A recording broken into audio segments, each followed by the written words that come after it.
This happened on August 12th of 1957 right here in Dallas, Texas. Screen actress Jayne Mansfield returns to her hometown here in Dallas, Texas with some news. Miss Mansfield, in town for a brief visit with her parents, expresses the standard ambition of girls who have made fame and fortune on face and figure to some serious acting. Miss Mansfield is met by her parents, some friends, and a host of teenage fans. She's chaperoned as usual by strongman Mickey Hargitay. Mansfield says she'll leave Dallas tomorrow for the West Coast. She's been east for the past month promoting the film version of Will Success Spoil Walk Hunter? And she says she'll be going to Europe next month for another promotional tour. This happened on July 12th of 1957 right here in Dallas, Texas. An airliner from the West Coast is met at Love Field in Dallas by officials Poe Aviation.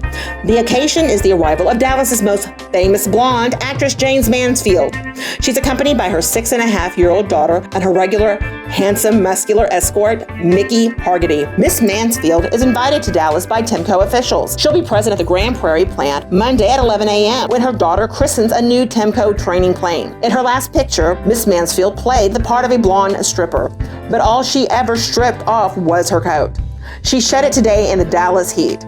She asked if it's true she'll do anything for publicity. No, that isn't true. I have a wonderful time and meet a lot of people. I'm terribly glad to be back in Dallas. It is my hometown, you know. How long? Next Tuesday. I hope so. I have to fly back Wednesday night to complete my current picture, Kiss Them For Me. But I'm enjoying it very much, staying with my parents while I'm here.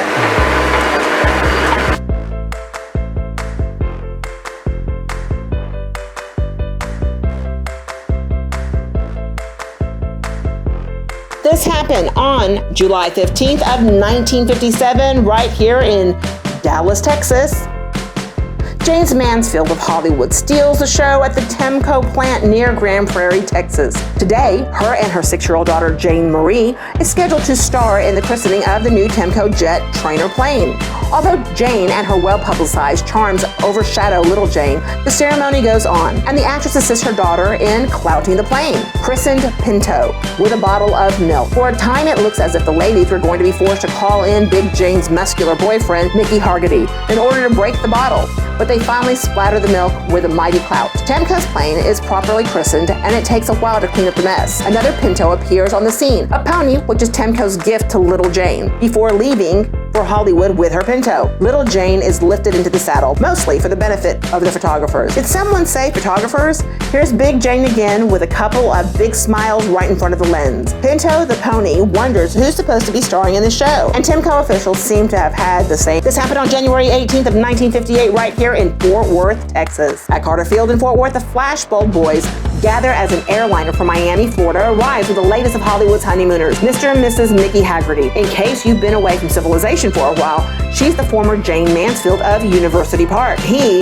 is the former Mr. Universe. They were wed last Monday in a glass-walled church in Movieland. The Hargitays are returning from a 4-day honeymoon trip to Miami. Jane says it's perfectly wonderful and it's not over yet. They plan to honeymoon for the next 80 years. Jane and Mickey cut their stay short a day so they could stop over tonight with Jane's parents, Mr. and Mrs. Harry Peers in University Park. Also on hand to greet the newlyweds is the Peers French poodle, Magnolia. Magnolia was Jane's pooch before she went off to Hollywood. Jane and Mickey will be off tomorrow for the West Coast, where they will toss some more duds in their suitcases and fly off to Las Vegas. There, Jane will enter rehearsal for her first nightclub act at the Tropicana. Thank you so much for watching another episode of Carrollton City Limits Flashback Flicks.